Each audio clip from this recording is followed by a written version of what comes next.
This is a little bit about how I teach Reiki, how I use Reiki, and why do I use Reiki. The problem or the challenge is there's so many variations of Reiki, many different styles, all coming back to the same original founder. That's the word, the founder. Yeah, you can't say inventing, that's not quite right. And I have trained in Western Reiki, which is along the lines of the way Mrs. Takata taught Reiki.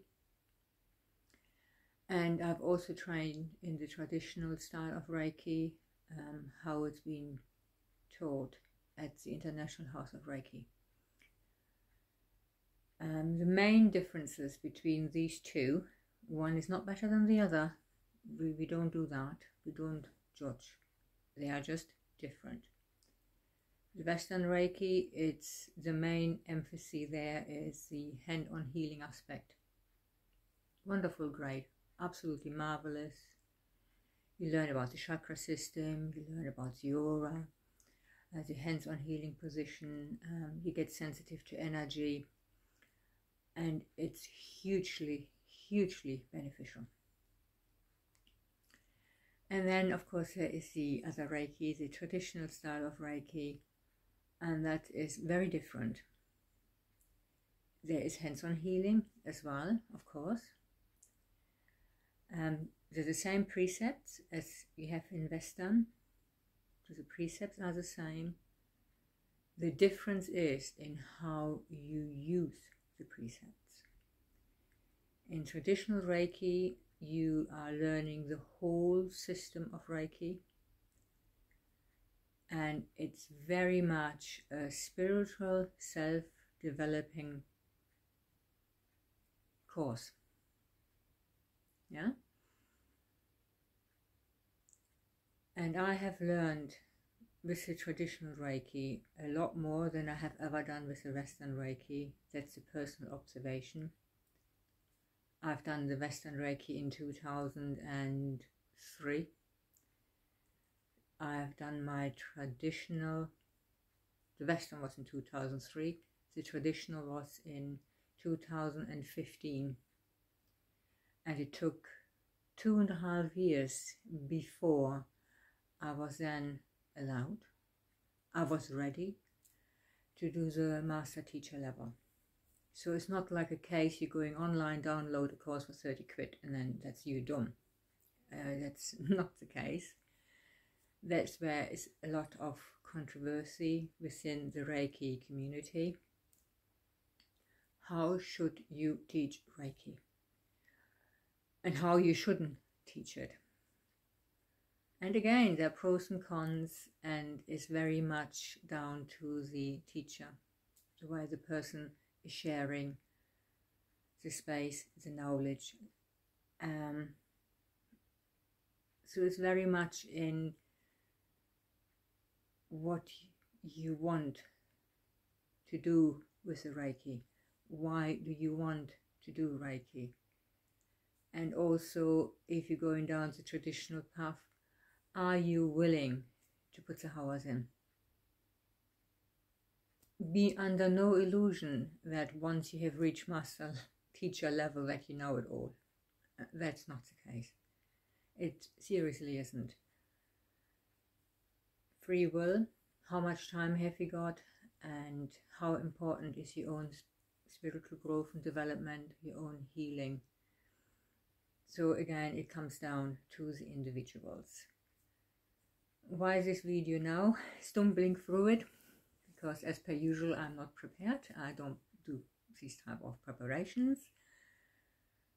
It's pretty much what comes to my mind, hence we have the pauses. Yeah. The reason for today's video, I have done a little post about grounding. On my Facebook pages, I use oracle cards yeah, I call it a card for the day. And today the card for grounding came forth. And for me, grounding means A, B, and C.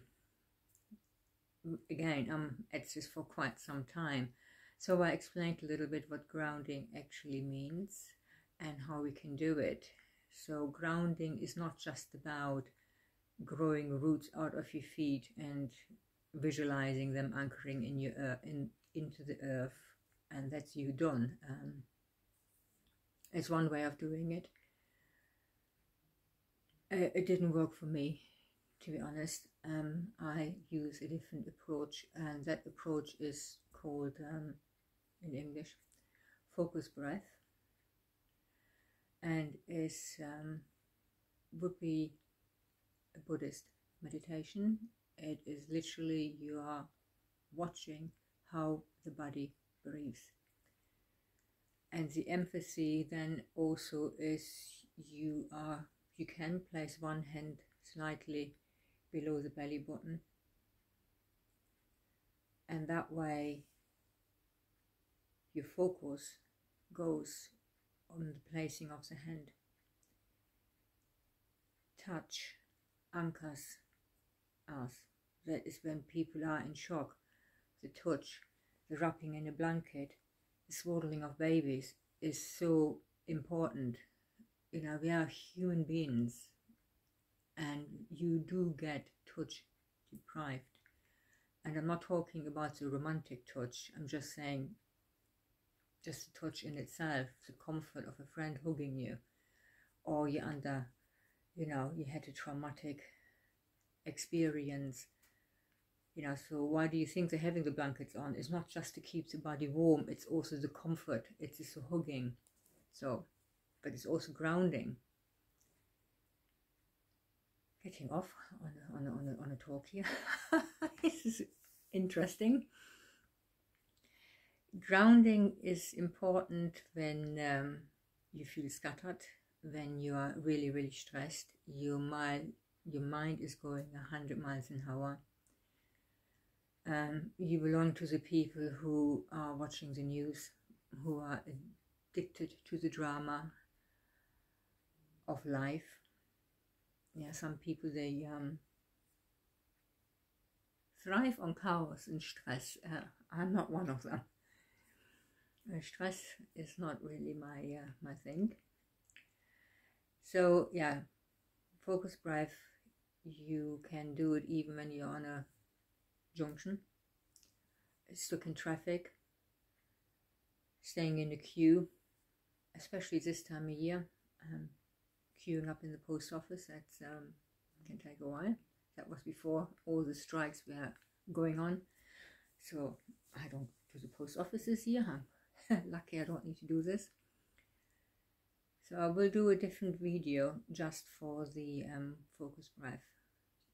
So when you do want to go and learn about Reiki, or you have already been attuned to Reiki, but you really sort of, what now? I have these questions and I have no one to turn to. I'm here. Yeah, leave a message on Facebook, send me an email. Yes, it's anya@crystalrosetemple.com, and I said on Messenger. I even, where else am I? You will find me. I'm here. Wherever this video is, there is me, so you will find my personal contact details. And keep an eye out for the events. Reiki shares nowadays I do over Zoom. They work really well. They're once a month. Practice mornings, there was no demand, so I've stopped doing them. But if there is demand for it, it's not difficult for me to put it back up again.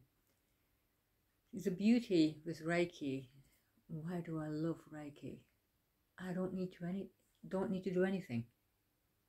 I don't need to go and check my books. I don't need to read my manual. I don't need to get my crystals. There is no preparation because I am Reiki. I'm doing it all the time. So you can ask me anything at any time Reiki related, and I will give you the answer without even batting an eyelid. But it took a long time to reach this point. As I said, I didn't learn it online. I didn't learn it within one weekend. It was a long journey with a lot of ongoing support. That is one reason I'm so much for it, because when I did my Western Reiki, there was no support, long time ago. And when I did my traditional Reiki, there were Reiki shares every other week. There was a Reiki share once a month. There were Reiki practice mornings. There were Reiki days, events, like a one-day event where it was not Reiki per se, but meditations. The meditations you will find in the Reiki manuals, the ones I write. So that is the beauty as a Reiki master teacher. You can write your own Reiki manuals, which I have done. So I've used my old one as a guideline to make sure I don't forget anything, like the precepts and everything else. But then I put meditation exercises in there and other bits and pieces to help you to get the most out of it, but at the same time not give you all the answers, because the idea is that you come into your own truth, your own wisdom. And I think that's I leave it. Thank you for listening, and if you like this video, please say so, and until I'm back with some more videos. Thank you. Bye bye.